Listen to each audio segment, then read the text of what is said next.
சூரியன் முனியப்பா என்னப்பா பரமா என்னமோ கேட்டா செய்தியாப்பா செய்தி வந்து போகக்கூடாது, செய்தி வரக்கூடாது. இதில் சண்டை சத்திரம் இழுக்கணும். இங்கே என்னென்ன கூத்தடிக்கணுமோ ஒருத்தனை வச்சு ஆடிட்டான். தாப்பன் மோகனை 2 ஊய்மன் கண்டாரோலியுமே எழுதியிருக்கானா, ஈஸ்வர மோகனை ஏமாற்றி எழுதியிருக்கான். புரியுதா? ஏன்னா 7 செம்மம் தின்ன குதிமனுங்க, 7 செம்மமாக தின்ன குதிமன்னுட்டு தான் பிள்ளையை வீசி போட்டு தான் கொண்டு வந்தார். பிள்ளையை வீசி 3 பிள்ளைகளுமே மூத்த பையன் அவள் கழுத்தை விட்டு இறக்கலை, கழுத்திலே நாகராஜன் கிடந்துக்கிட்டான். பொம்பளை பிள்ளையும் இளையவனும் கொடியில் சுற்றி தான் தூக்கி எறிவார். கொடியில் அவன் மானியிடத்தில் வரணும்ல, மானியிடத்தில் பிள்ளைகள் வந்து பொம்பளை பிள்ளையும் இளைய பையனும் வரணும். மானியிடத்தில் கொடியில் சுற்றி வீசி எறிஞ்சான்ப்பா. எனக்கு தெரியும், முனியப்பனுக்கு எனக்கு தெரியும். எனக்கு எல்லாமே இது என்கிட்ட சொல்லாமல் என்கிட்ட எதுவும் பேசாமல் செய்ய மாட்டான் ஈஸ்வரன். எல்லாமே என்கிட்ட நாங்கள் 2 பேருமே உட்காந்து அந்த இது கணக்கில் நாங்கள் எதாவது பேசுவோம். பிள்ளை உட்காரோண்டா, நம்ம பிள்ளை உட்காந்தா தான் நமக்கு கணக்கு எடுக்க முடியும். இந்த ஜென்மத்தில் சத்தியவாக்கில் எல்லாமே போச்சு. சத்தியவாக்கு கொடுத்தோம், எல்லாம் அழிச்சு வச்சுட்டான், நாசம் பண்ணி வச்சுட்டான். நம்ம வந்து தான் ஆகணும், வேறு வழி கிடையாதுன்னு ஏற்கனவே 7 செம்ம சேட்டை செஞ்ச குயிமன் கிட்ட தான் தூக்கி போட்டு வரங்கிற சத்தியவாக்கு. இந்த கண்டாரோலியுமே ஈஸ்வரமான ஏமாற்றி எழுதின குடும்பம், கோத்தரம் குடும்பம், நாசமாக போகிற குடும்பம் ஏமாற்றி எழுதின ஏற்கனவே செம்மஞ்செம்மமாக தின்னு வந்த கண்டாரோலியுமே இந்த செம்மத்தில் 5 வருஷமாக பாடா படுத்தி விட்டான். 3/4 சத்தியம். இதெல்லாம் பெரிய கணக்காப்பா, உனக்கு தெரியாது. நீ ஏட்டு எங்கே எழுதுன, போய் சிரிடி பாபா சாய் பாபான்னு போய் அந்த குயிமை முக்காடு தொப்பி தாடி ஒன்று தூக்கி வச்சு சாய் பாபா, என்னடா சாய் பாபா?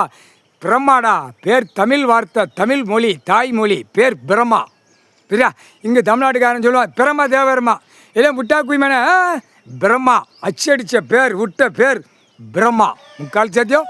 புரிஞ்சுக்கோங்கடா, கணக்கு போட்டாச்சு. பஞ்சாயத்து போர்ட்டில் உள்ளவனுக்கு அனைத்தும் காவு கொடுத்தாச்சு. காவு கொடுத்த மாதிரி போயிடுவான். அது கடவுளால் தான் முடியும். மானிட பேரை அடக்கிறது, ஒடுக்கிறது, க்ளோஸ் பண்ணுறது, அவனுடைய தின்னு கொளுத்து மப்பேறி போகிற சிதறது எல்லாமே கடவுளுக்கு தான் தெரியும். உன் தின்னு கழிச்சு போ, அதை பற்றி ஒன்றும் இல்லை, சந்தோஷமாக போ. ஆனால் விவசாயம் பண்ணி இருக்கிற ஆடை இருப்பு இடம் அதுக்கு தான் போகணும். மேலே பறக்க பூமி அழிக்க கடவுள் கொடுக்கல. தென்னை மரத்தை அழிக்கான், பனை மரத்தை அழிக்கான், விவசாயத்தை அழிக்கான். கண்டார வழி மேலே பஞ்சாயத்து போர்ட்டில் வாயை வச்சு உரியுதாங்க. உன் நிர்வாக சொத்து, ஒவ்வொரு ஆதார கார்டில் சொத்து என்ன பண்ணி வச்சுருக்கான், எதுக்கு வாங்கியிருக்கான், என்ன பதிவு பண்ணி வச்சுருக்கான், விவசாயம் பண்ணியிருப்பான். அந்த விவசாயத்துக்குள்ளே என்ன செய்தான்னு பார்த்தியா பார்க்கலையாடா பஞ்சாயத்து போர்டு? உள்ள கிளர்லேருந்து வேலை ஆக்குற வரைக்கும் பூரா மேனேஜ்மெண்ட் மாதிரி போட்டிருப்பான். சூடு வச்சுருவாங்க, சூடு வச்சு தான் எழுப்பான். பஞ்சாயத்து போர்டு பூட்டுது, கணக்கு வந்துருச்சா, எல்லாம் கணக்கு எடுக்கல. இவ்வளோ பார்த்தா அம்புட்டு கையெழுத்து போட்டவனை பூரா பிடிப்பார். கையெழுத்து போட்டு நச்சு அவன் பொண்டாட்டி பிள்ளை வரைக்கும் நாக்கை உள்ளே விட்டு வெளியே எடுத்து அதுக்கப்புறம் மோந்து பார்த்து பிறகு அதுக்கப்புறம் உள்ளே விட்டு மோந்து பார்த்து நக்கிட்டு போகிறடா முட்டா குதிவனை. என்ன பண்ணி வச்சுருக்கான், மில்லு தொழிற்சாலை கம்பெனி போட்டு வச்சுருக்கான், அதெல்லாம் பார்த்தியா, செக் பண்ணியா? அதுக்கு அதிகாரிகளை பூரா இந்த அரசியல் எம்எல்ஏ எம்பி மந்திரி முதலமைச்சர் வரைக்கும் போட்டு வச்சு நாக்கை போட்டு அவன் நக்குதான். பொண்டாட்டியை புள்ளைய வச்சு மடியில் விளக்கி கையை உள்ளே ஓட்டி மோந்து பார்த்து நக்கிட்டு போகிறான். கண்டாரோலி பிரிக்கி போடுவார். போட்டார்டா கணக்கு, போட்டார். எல்லா கோர்ட்லேயும் கேட்டுக்கப்பா, செய்தி போடுறது கணக்கு என்னப்பா, அடைச்சி தான் வைப்பான், விளையாடுவான். நீதிமன்ற கோர்ட்டு கணக்கு நீதிமன்றத்தில் தான் போகணும். செய்திங்கிறது நீதிமன்றத்தில் தான் போகணும். ஏன்னா நீதிமன்றத்தில் நீதிமான் கணக்கு அவர் அவ்வளோ கணக்கு ஏற்றி வச்சுருக்காரு, தண்டனை கொடுக்கணும்ல.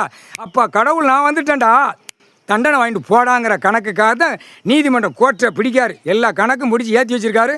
அப்போ உன் கையாலே நான் வந்துட்டோம்னு சொல்லி செய்தி வாசிப்போ விட்றா அப்படிங்கிற கோர்ட்டில் அந்த கணக்கு தான் ஏற்றி வருவார். அதான் கணக்கு. புரியுதா இல்லையா? செய்தி விடு, நான் கணக்கு போட்டிருக்கேன், உள்ள அவ்வளோ பெரிய தப்பு பண்ணி வச்சுருக்கான், கணக்கை விடு. நீதிமன்ற கோர்ட்டு நீதிமானே நான் தான், நீதி அரசர் நான் தான், நீதித்துறையை நான் தான். நான் ஜட்ஜி அப்போ உட்காந்து கணக்கு எழுதியிருக்கேன். உன் ஜட்ஜி நீ உட்காந்துருக்க இடத்துல அந்த சீட்டில் நான் உட்காந்துருக்கேன். இப்போ கணக்கை விடுங்கிற கணக்கு கடவுள் ஐயா விடுதார். புரியுதா இல்லையாப்பா? அதுதான் செய்திக்கு கணக்கு வந்துருச்சா, அதுதான் விட மாட்டான். அப்படியே அவன் அணைப்பான், ஓட்டுவான், இழுப்பான். அப்படியே இவ்வளோ நாள் 5 வருஷமாக இந்த தமிழ்நாட்டில் ஆண்டா அடி வேரோடு அறுத்துருவான் ஈஸ்வரன் பரமசிவன். 3/4 சத்தியம்.